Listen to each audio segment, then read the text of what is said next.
بسم اللہ الرحمن الرحیم۔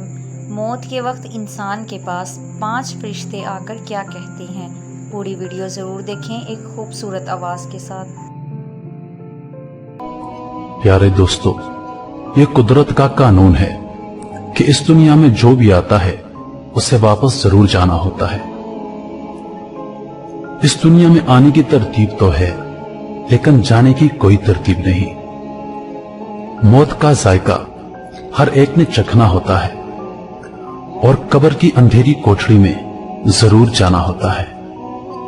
امیر ہو یا غریب ہو، بادشاہ ہو یا فقیر، اس نے موت کو گلے لگانا ہی ہوتا ہے۔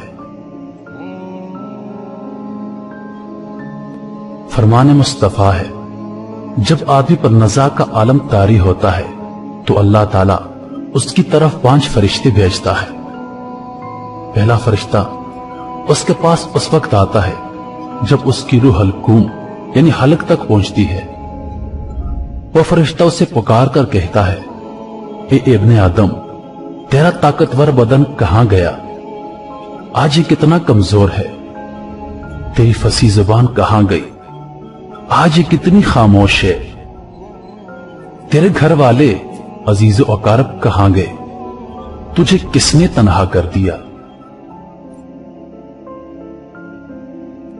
پھر جب اس کی روح قبض کر لی جاتی ہے اور کفن پہنا دیا جاتا ہے تو دوسرا فرشتہ اس کے پاس آتا ہے اور اسے پکار کر کہتا ہے، اے ابن آدم، تو نے تنگ دستی کے خوف سے جو مال و اسباب جمع کیا تھا وہ کہاں گیا؟ تو نے تباہی سے بچنے کے لیے گھر بسائے تھے، وہ کہاں گئے؟ تو نے تنہائی سے بچنے کے لیے جو انس تیار کیا تھا وہ کہاں گیا؟ پھر جب اس کا جنازہ اٹھا دیا جاتا ہے تو تیسرا فرشتہ اس کے پاس آتا ہے اور اسے پکار کر کہتا ہے، آج تو ایک ایسے لمبے سفر کی طرف رواں دواں ہے جس سے لمبا سفر تو نے آج سے پہلے کبھی طے نہیں کیا تھا۔ آج تو ایسی قوم سے ملے گا کہ آج سے پہلے کبھی اس سے نہیں ملا۔ آج تجھے ایسے تنگ مکان میں داخل کیا جائے گا کہ آج سے پہلے کبھی ایسی تنگ جگہ میں داخل نہ ہوا تھا۔ اگر تو اللہ کی رضا پانے میں کامیاب ہو گیا تو تیری یہ خوش بختی ہے، اور اگر اللہ تجھ سے ناراض ہوا تو یہ تیری بدبختی ہے۔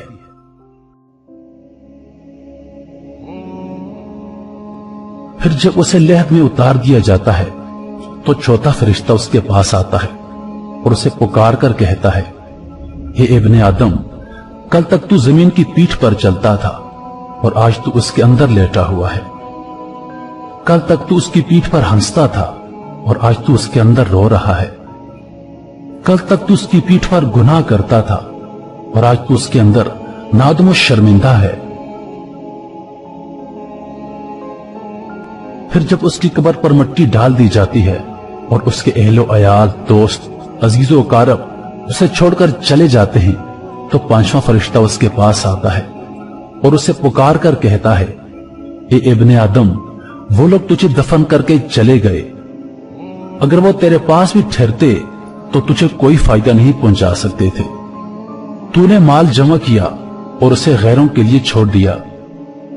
آج تو یا تو جنت کے اعلیٰ باغات کی طرف پھیرا جائے گا یا بھڑکتی ہوئی آگ میں داخل کر دیا جائے گا۔ میرے پیارے بھائیوں اور دوستو، یہ زندگی بڑی مختصر ہے، اس کا کوئی بھی پتہ نہیں کہ کب ختم ہو جائے اور کس وقت اور کہاں سے موت آ جائے۔ اس دنیا میں ہمارا آنے کا مقصد ہے کہ ہم اللہ تعالیٰ کی عبادت کریں، نیک اعمال کریں، اچھے اچھے کام کریں، نہ کہ ہم اپنی زندگی کو گناہوں میں صرف کر دیں۔ ہمیں موت آنی ہے اور ہم نے قبر میں جانا ہے، مگر افسوس کی بات تو یہ ہے کہ ہم اس کے لیے کوئی تیاری نہیں کر رہے۔ ہم نے خود کو تیار ہی نہیں کیا۔ ہمارے پاس ساتھ لے جانے کے لیے کچھ بھی نہیں ہے، لیکن ہمارے پاس وقت ہے، ہمارے پاس صحت بھی ہے، اور اللہ پاک نے ہر قسم کے معذوری سے ہمیں بچایا ہوا ہے۔ تو ہمیں چاہیے کہ ہم اس دنیا میں نیکی کریں، اچھے اچھے کام کریں، اپنی زندگی اس راستے پہ ڈال دیں